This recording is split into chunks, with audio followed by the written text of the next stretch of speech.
It's Our Story. Jim Tuscher, St. Louis, Missouri. We used to call it flashing the chrome. And it was sort of a cynical play on that's what influences them. If you can flash the chrome, you might get them to vote the wrong way, and fully knowing that they'd be voting the wrong way for the wrong reason. They'd be voting the right way for the wrong reason. But when people's minds are where they are and you can't get them to where they ought to be, taking the right vote for the wrong reason and getting the right outcome is not always a bad thing, in my experience.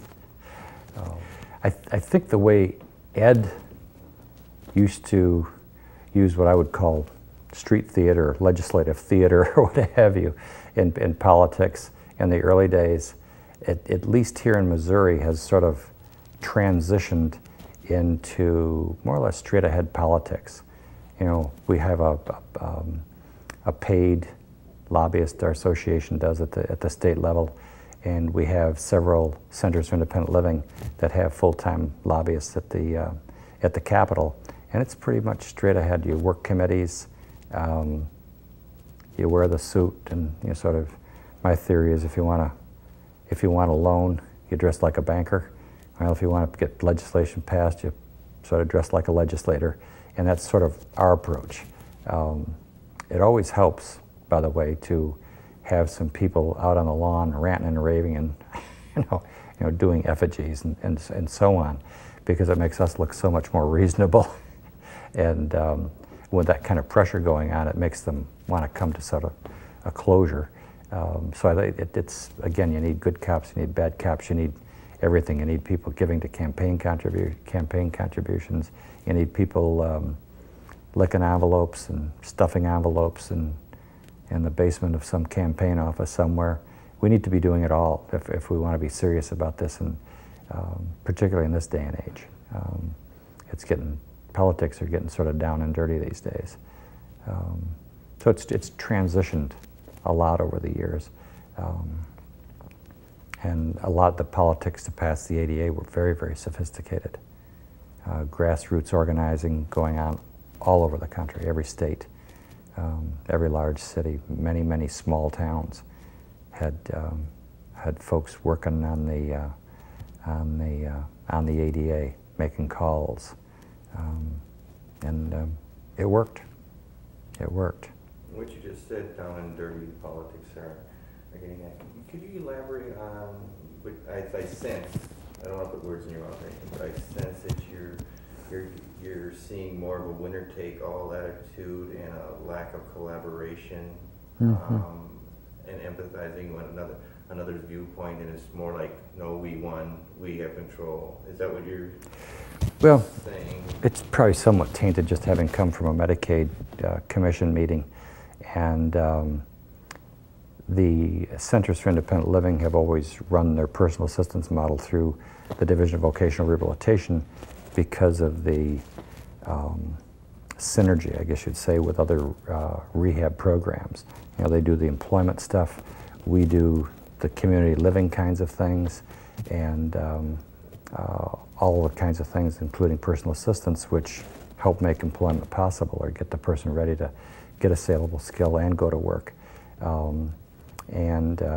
The program has gone from the first year we passed it to get it through without a fiscal note. We had to get it under $100,000, if you can imagine, a statewide program. The program, to make a long story short, is now at $76 million.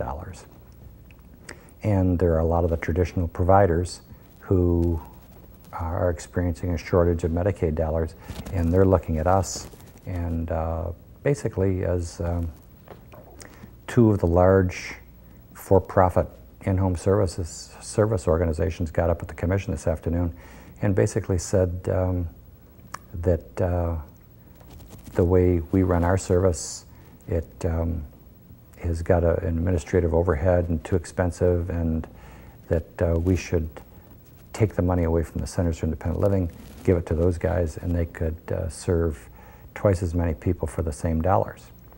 I would submit that those would be very crappy services, and they would not be consumer controlled. And I'm sure a few attendants would, or a few people with disabilities would have to sign blank timesheets for attendance so that they can get the Medicaid dollars. But that's the world we're living in now, and they're going after our money tooth and nail, and they've got dozens of lobbyists down there. They've got us outgunned 10 to 1, if not 100 to 1. And when we go into campaign contribution arena, I would compare the people with disabilities going into a tank fight with a red scooter. We're not in any way competitive when it comes to the money. It's something we've got to do, though, to get our community cranked up, and we've got to get people not only voting, but giving campaign contributions. It wouldn't take too much money from 900,000 people to have some real campaign money, a war chest. But we're a long, long way from that. The traditional in-home providers,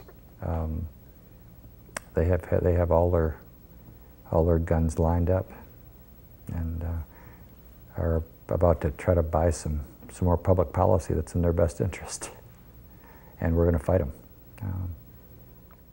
The It's Our Story project is a national effort to make disability history public and accessible. Visit us at www.itsourstory.org or on the It's Our Story project YouTube channel.